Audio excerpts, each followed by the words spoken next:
Antoine Comboré peut travailler dans une sorte de sérénité, même si on sait tous très bien qu'au FC Nantes, la sérénité est un mot un petit peu galvaudé.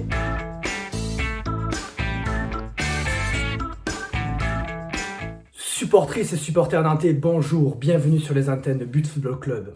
Alors on va essayer de déchiffrer ensemble un petit peu le début de saison des Canaries.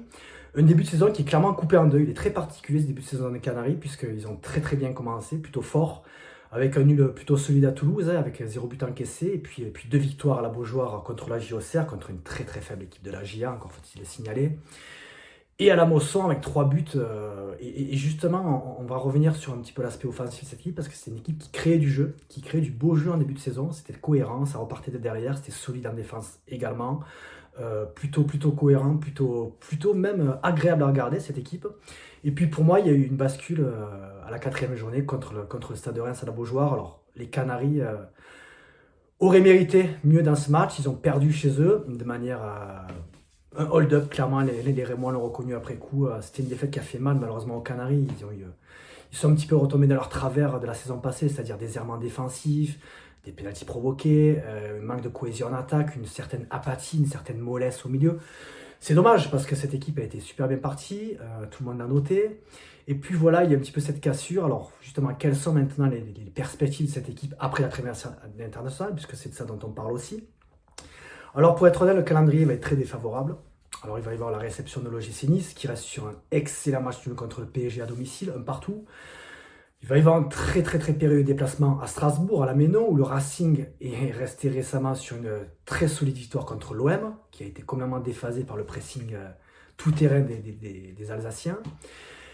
Et puis justement, Marseille qui va arriver à la Beaujoire en 3e match après la trêve. Marseille qui va forcément être obligé de se racheter après ces mauvais résultats de la séquence. Et puis on sait que Marseille est quand même plus à l'aise à l'extérieur, avec ses transitions rapides, avec le jeu de Zerbi qui est beaucoup plus axé sur ces plans-là. Donc voilà, 3 matchs qui vont être couplés, on va dire ça comme ça. Bon, pour l'instant, il n'y a pas d'urgence au FC Nantes, pour une fois. Antoine Comboré peut travailler dans une sorte de sérénité, même si on sait tous très bien qu'au FC Nantes, la sérénité est un mot un petit peu galvaudé. Mais voilà, on espère surtout que le Canaille va retrouver des forces vives. On sait que Tino Kadewere s'est blessé avant de partir à Lyon. On sait que Jean-Kévin Duverne était également sur le flanc. Et puis surtout, on espère surtout que Johan Le Penant va revenir à son niveau incroyable du début de saison. C'est-à-dire qu'il était absent à Lyon pour une clause signée avec son ancien club. Mais on espère en tout cas pour les Canaries que Johan Le Penant va redevenir le poumon de cette équipe. C'est le cœur de cette équipe. C'est-à-dire que c'est lui qui fait un petit peu tout à la maison jaune. Donc voilà, des perspectives un petit peu compliquées au niveau calendaire, mais des perspectives sportives quand même plutôt intéressantes. Je pense que réellement, Comboré doit aussi se poser des questions sur son animation offensive. Je lui conseillerais notamment peut-être de repositionner Mathis Sabine, qui est inefficace en pointe, qui a une perte de confiance, qui se crée des occasions. Il n'y a rien à dire. C'est quelqu'un qui a du potentiel. On ne met pas en cause son potentiel, pas du tout.